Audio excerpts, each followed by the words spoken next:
This is an examination of the hidden human condition. This is the Hidden Killers Podcast. The Hidden Killers Podcast. With Tony Brueski. We're talking Rex Heuermann right now with retired FBI Special Agent Jennifer Coffindaffer. And not just about Rex anymore, as this thing has grown its own set of tentacles as well. And the implications, more specifically, about Police Chief James Burke, arrested just the other day on soliciting a sex worker, the very same thing that Heuermann is alleged to have done, and then murdered them. And for many, many years, this case was a cold case, but it appears it really didn't have to be. Can you speak to that, the corruption, the 10 years, and how all of this was able to go on and linger for so long when there was apparently quite a bit of information and evidence that would have pointed them to Heuermann much earlier? It is so concerning to me because you stated it well, Tony. This case could have been solved so much earlier, even though we know back in that time mitochondrial DNA couldn't be used to make the links. There was so much other evidence there. The car, the vehicle, the truck description, witnesses, the burlap bags, so much that could have been looked into that was finally looked in by this task force. As for Mr. Burke, recall he was arrested with, after beating quite significantly a junkie who broke into his truck and stole sex toys and pornographic, pornographic items, and served over 40 months in federal prison for that. And then, of course, as you said, he was just arrested for these sex workers. So it would seem he's had quite a history of sexual deviant behavior. And was that part of the reason that he just closed down this investigation? Recall, he kicked the FBI out.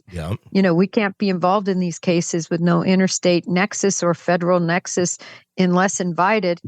And so he had a lot of control and his own sexual perversions. Did that intersect somehow with one of these other victims? Was he involved in any other way? It's very concerning, and I hope this task force gets to the bottom of it. Is it a red flag when a local jurisdiction kicks the FBI out and doesn't want their assistance, doesn't want all the expertise and the plethora of avenues for processing material and stuff? They just say, we're good, we're happy, we don't need any of this. How does that sit with you when that sort of a situation occurs? Well, sometimes it happens strictly because there is no relationship between the local authority and the bureau authority that's in that area. So that happens sometimes. They just have no connection. And of course, locals don't want the FBI coming in, quote unquote, like the Die Hard episode, taking over the investigation, FBI, we're here. Those days are really long over. Most FBI offices work very well with their local jurisdictions. But yes, it is a red flag, in my opinion. It happened in Delphi. And I think that was a split in that case because of two different beliefs in terms of how the case was going to be handled, who the possible subject was, all of that. So, they have the venue. They kicked out the FBI. In this case, maybe the same thing. But it would seem now you have a chief that didn't want the FBI there probing on and finding what really happened to all of those 11 victims. And it makes you wonder how many other Rex Heuermann types have been overlooked as well. I would think almost everything that occurred during his administration or while he was there as the chief is going to have to be looked at with a very close eye, because if there was something that would have possibly pointed a finger towards James Burke, not necessarily involved in these crimes, but involved in that world for his own enjoyment, if you will, there might be far more people that are sitting right there under the radar that haven't been looked at.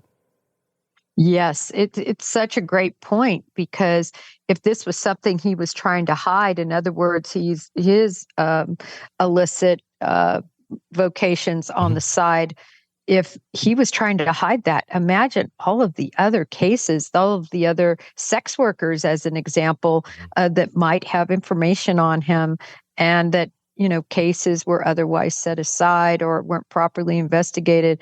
I think it's going to be very interesting to see what all is found.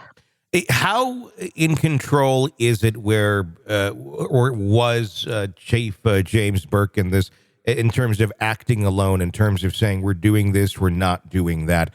Is this something where really he did have all the power to say yay or nay to something, or would there have to be others involved as well that either looked the other way or went along with it in some way, shape, or form of not investigating some of these things because they wanted to go along with him? Well, the police, the FBI, all police organizations, if you will, are really quasi-military, meaning when your boss says, go out in that intersection and stand on your head, the idea is that you do it without question. And so when he said, FBI, you're gone, folks, that's going to the cold case room. We've got a lot of other items we need to be working. That is what happened. And underlings don't question. And if you do question, you could be called insubordinate. You can be written up for insubordination. Your hopes of advancing or anything could just be pushed aside. And the other thing is, you would like to think that the people in charge are making decisions based on good reasoning and not on personal issues and hiding something. You would like to think that anyway. Sure. So no, the buck stopped with him, Tony. Yeah. And everybody would like to think that everyone in those positions is doing the right thing and working for the greater good and not in sort of selfish way. In this case, it appears on the surface that James Burke very much was acting in a selfish way. As the task force continues to investigate this, depending on what they find, could there be additional punishment or charges or anything that can be brought against or should be brought against James Burke? Should they find willful ignorance or really just a cover up on his part not to look into some of these things for his own fear of being caught in his own misdeeds? Absolutely. There's public corruption statutes and federal public corruption statutes that if, witnesses were paid off, if cases were overlooked, if incentives were given to other, detectives to close cases down. If that can be proven, there are definite statutes that can be followed up on.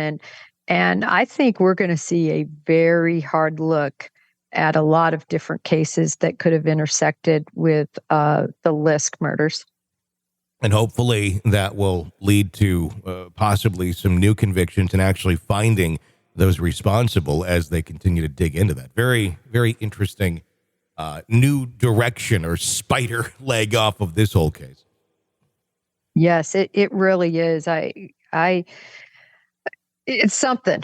I mean, you would have think he served, 40 plus months in federal custody. And it's what people don't understand is it doesn't matter what the addiction is. If it's a sexual depravity type addiction that you have, some people just cannot control themselves. And we saw it with Rex Heuermann, and we saw it with Mr. Burke. This is the Hidden Killers Podcast. Want more? Start binging on all of our true crime podcasts right now through Apple Podcasts and get an ad-free experience when you sign up to be a True Crime Today Premium Plus member exclusively on Apple Podcasts. More of the Hidden Killers Podcast dropping soon. Press subscribe now.